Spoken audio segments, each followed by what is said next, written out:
Okay, so we are back in the F-16, this time in the Syria map, and we're carrying a new type of ordnance. I mean, new in this series of my videos about DCS F-16 Viper. So, yung dala natin ngayon is the Joint Standoff Weapon, the JSAW, no? The ano nga ba to? AGM or AIM ba? AGM-154. So that is it. Medyo squarish yung profile niya from the front, no? Yan. So what is it for? Well, this is not for tanks or any heavily armored na vehicle, no? These are mainly for light vehicles, and in particular, maganda siyang pang-target ng mga air defenses. So this is basically our task for this video. We're going to take out some air defenses together with may wingman ako dito andun sa likod. Try ko i-zoom and so that you can see that there are actually two F-16s. No? Me and my wingman. And the reason why I need a wingman kasi we might have to deal with a lot of units that we need to destroy. Now, we're going to tackle, or I'm also going to talk about the air defenses available here in DCS. No? Yung mga types of, no, not all of them. Yung mga missiles, surface-to-air missiles, or SAMs. No? Ito kasi nakakatawa eh. When I was still young and we were playing games like F19 Stealth Fighter or F15 Strike Eagle, F17 Stealth, yung mga micro-prose games, and even other supposedly more advanced sims during the time. Kahit na nga yung early versions yata ng Falcon eh. When they depict a radar site with SAMs, usually naka-lump together lang. And I can show you an example of what I mean. So this is a snapshot of ano to? This is F19 Stealth Fighter. So sa Europe map ito, tignan nyo, very simplified, 320 by 200 yata yung resolution when we played at that time. And in the case of my brother Ivan and I, monochrome lang yung monitor namin. I can't recall if it was a green monochrome or black and white na monochrome screen. So mas challenging pa nga eh. But look at this. On the left MFD, you have the TAC display, and there is a green icon. Can you visualize what it's supposed to stand for? It's actually a radar site. There's a dish. Yung green dots represent the curvature of the dish. Yung yellow dot, yan yung parang central point of the dish. So nasa TAC display. And on the right side, although hindi naman sinabi sa simulation na may dala-dalang targeting pod itong stealth fighter, parang view from the TGP, no? SAM radar at Liberec, somewhere in, I don't know, Czechoslovakia ba to? The Czech Republic, or in Poland. Kasi ano nga to eh, Cold War kunwari yung F19 Stealth Fighter based on Tom Clancy's novel Red Storm Rising na merong F19 Frisbee, no? So yan, no? May SAM radar, and ang hindi pinapakita kasi dito na meron palang mga SAM launchers around that radar. Kasi pag biglang tumira yan, pag kunwari ma-detect tayo ng SAM radar at Liberec, usually ang nangyayari, makikita mo na lang may parang thin pencil or flying telephone pole that would be like a dash, a white dash on the TAC display coming at you. Tapos parang saan kaya siya nanggaling, no? Hindi kasi pinapakita eh. Although, there are later iterations, yung F117 ata, nakikita actually yung launcher. And in fact, kahit na dito sa F19 Stealth Fighter, sometimes if you shoot something at this radar site, for instance, a Maverick or whatever, a Rockeye, na cluster bomb, minsan hindi yung radar ang tinatamaan. It will actually report that what it hit was actually one of the launchers. And ang ibig sabihin nun, pag launcher ang tinamaan, active pa rin yung radar site and it can still shoot you down, di ba?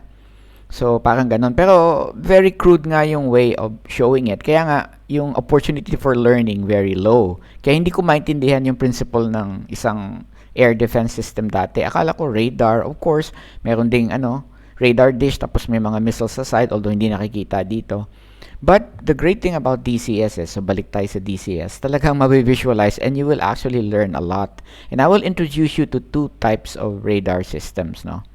Na, actually, hindi. Apat. Sige. First, yung classic. Unahin natin yung classic, yung one of the very first na sophisticated surface-to-air missile systems na developed by Russia. Yung the venerable SA-2, no? Yung ginamit ng mga Vietnamese against the American fighter planes in Vietnam. So, silipin natin. So, eto. Truck lang ito na nagtutone yung yung nasa gitna, yan yung tracking radar. So, maybe we can switch to that later. Teka, ayan. Ito yung tracking radar. So, ito yung SAM radar at Liberec. Ito yung nasa gitna.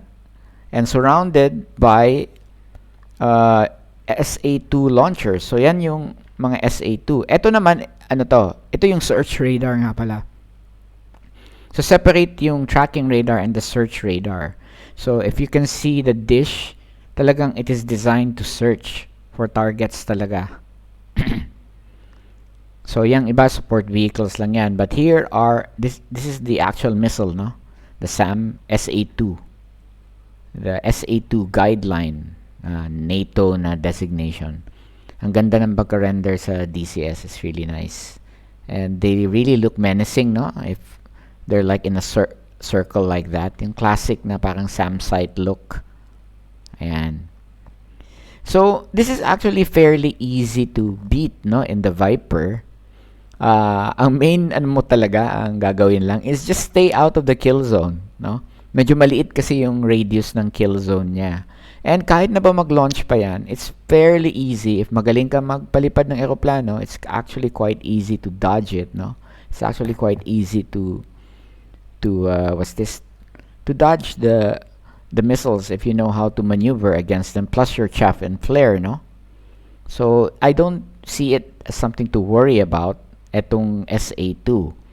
Pero, ngayon, we are in the modern age, and then 1960s, 70s pa to na technology. What do modern SAM systems look like? So, dito, lilipat na tayo. So, from the SA-2, lipat tayo dito. This is another part of the map. Medyo malayo kaya madilim kasi may overcast yung layer dito. Yung nakikita nyo ngayon is the command and control unit. Napansin nyo kanina yung SA-2 wala siyang command and control unit. Pero eto meron siyang command and control unit ng SA-10 or S-300 ng Russia, no? One of its more capable systems, although may S-400 na ngayon, pero ito pa rin yung mainstay. And it's a system. Ayan. Ito yung system, no? Yan, nandiyan sa gitna ko linagay yung command vehicle. And surrounding it are other vehicles that actually carry all sorts of equipment. So, first, ito is yung short-range radar, I believe. It's a search radar. Or is it a tracking radar? No. Wait, nalilito na ako. Yeah, it's a search radar. Ito yung short-range search. Ito rin, isang search radar ata. Nalilito na ako. I have to do research again. Pero ang ganda ng ng pagka-depict nitong whole system ng SA-2. At ito ang tracking radar. Ito nga pala ang tracking radar. Ito na yung magta-track. Dapat pala na kasama niya yung mga launcher doon para it makes more sense. So here are the launchers, no? So for each launch, mobile launch vehicle, there are 4 silos, 4 tubes. So for a total of 16 missiles. This site has 16 missiles. No? Hindi ko na linagyan ng iba pang vehicle para hindi cluttered kasi parang learning opportunity rin natin to ngayon eh. So eto na ang isang complete SA-10 S-300 air defense site, no?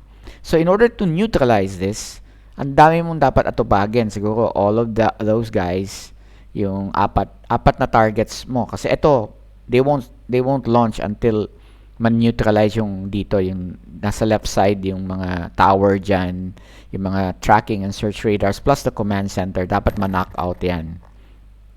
No? Okay. Pero meron din naman talagang mga tinatawag na self-contained. Pero ito nga pala, before I proceed with those self-contained launchers, kaya ako siya linipat sa isang part. This will not be part of our mission today, no? For a later mission siguro, kasi mahirap ito. Ito talagang mahirap kasi the range is considerable. It's the S300. No, talagang this is well known, especially during the Syrian war, na talagang long range ito, talagang ang layo ng nakakating ng missile niya, and it's very effective. Although I've tried playing around with this with the F-16, and kaya naman kung magaling ka nga magpalipad ng F-16, you can actually also evade and fool the S-300 with a combination of maneuvering and chaff and flare, mga countermeasures. Okay, now let's proceed to yung pwede kong tawaging self-contained na mga klase na SAM systems. Ito kasi mobile na siya. This is the Gecko, no? Also appearing in many games, no? Like games like yung mga helicopter games of the 1990s, yan. Yung SA-8 Gecko talaga deadly ito. Kasi it can move, no? I mean, you can drive it. Ayan, may driver pa tayo. Ang ganda ng detail niya. So, etong Gecko, yan yung mga launch tubes niya. There are 6 missiles, and it has yung central yata is the search radar, and may dalawa siyang tracking radar. So, it's a full suite, no? Mobile pa. Unfortunately, I mean, if you're the user of this system, short range lang siya. Pero still quite effective. I mean, I would want one, no? Kung meron akong gustong i-protect na facility, ang ganda ng nitong Gecko. And, of course, meron din ito. So, ito yung man portables. Okay, the man pads. This is the SA-18 Igla Grouse. It's surface-to-air missile, no? So, para siyang Stinger. It's the Russian equivalent of the Stinger, the SA-18. And yan yung commander.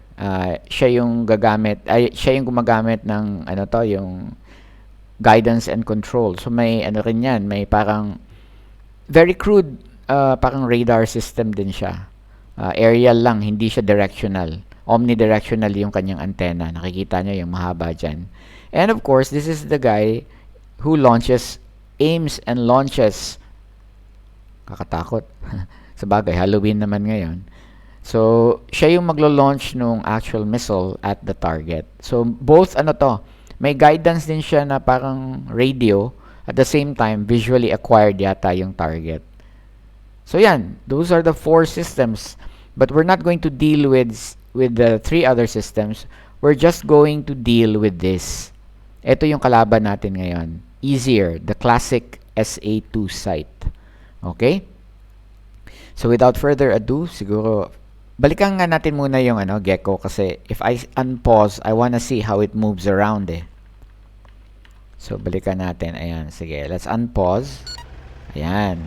Kasi binigyan ko to ng waypoints para makita natin na it's really mobile, no? It's moving around at around 10 kilometers per hour yata, or 20 kilometers per hour down the road. Anyway, let's get back to our aircraft kasi we need to tell our wingman to turn on his radar kasi he's going to actually join us in flight. Radar on. In releasing his own JSOWs.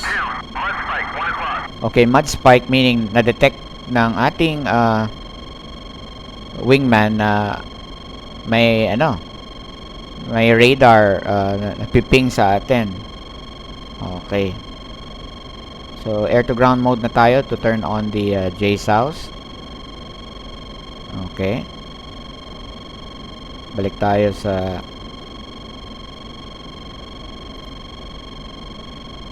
okay, the ground radar is working.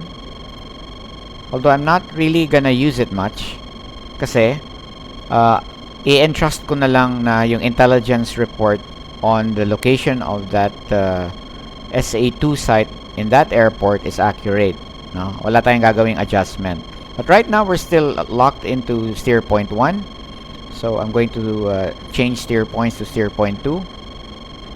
And in a short while, wait, I think we're kind of low, so I'm going to try and increase my altitude. Kasi if you're high, chances are tsaka very fast, I'm going to increase my speed. If you're higher and faster, the JSOW can actually be launched from a further distance, no? And in fact, I can actually see it na parang pwede na siyang i-launch ngayon eh. Yeah. I mean, it says here na pwede ko na siyang i-launch. Okay, so maglo-launch tayo. Teka. Okay. I'm launching my JSOWs now. 1. Then I'm going to change steer points to 3 and launch. So ayan, nag-launch na tayo ng JSOW.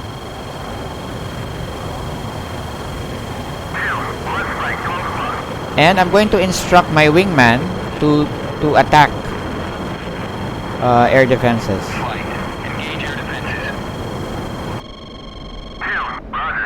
Okay, so he has to fire his... Yan, titira na yan. Tira na rin dapat siya. So, overcast na naman yung ating sky.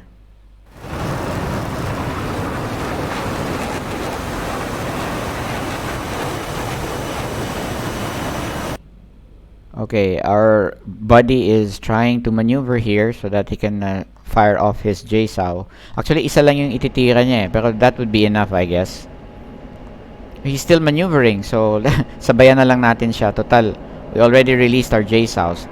By the way, what I did not tell you guys is there are 3 Israeli F-15s na nag-act as parang bait. These guys are acting as bait for us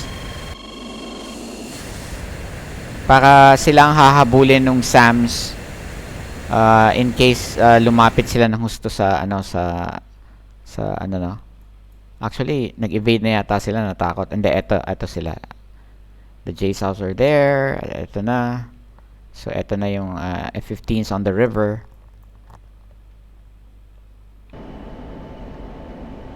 Baba na ng altitude ko. Buti na alala ko na hindi pala ako naka-autopilot.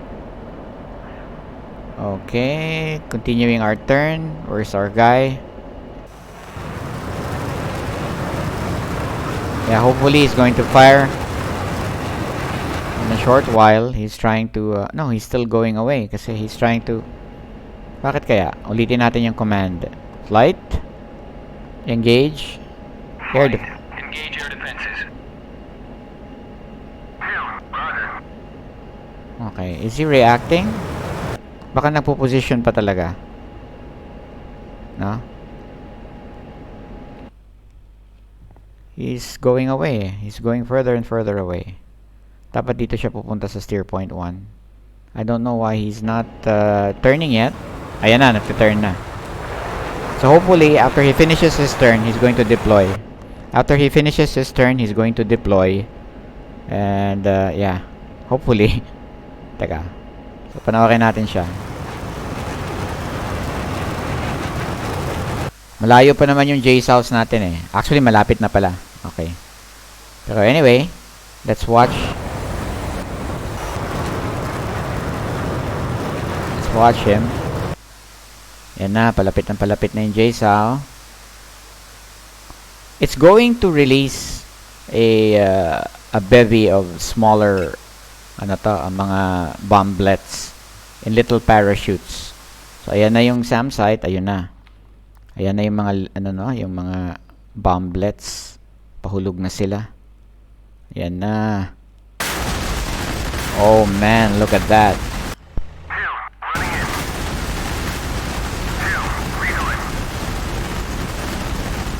Ayun, nag-release na yung hindi pa siya nag-release. Kala ko nag-release na. Instruct ulit natin. Tagal niya engage and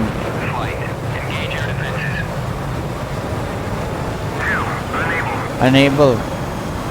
Problematic. Siguro kasi tapos na. Maybe we actually did a lot of damage already. Let's see. I'm gonna see. Okay, so the second JSOW, ayan, wasak na eh. Yeah, so it appears that this SAM site has been knocked out. Ayun, may sumabog pa. Kasi the thing is, wow, it keeps on exploding, ha? The thing is, kahit na may active pa na actual missiles, they don't have any guidance. Sira na yung yung tracking radar is gone, pati na yung search radar is gone.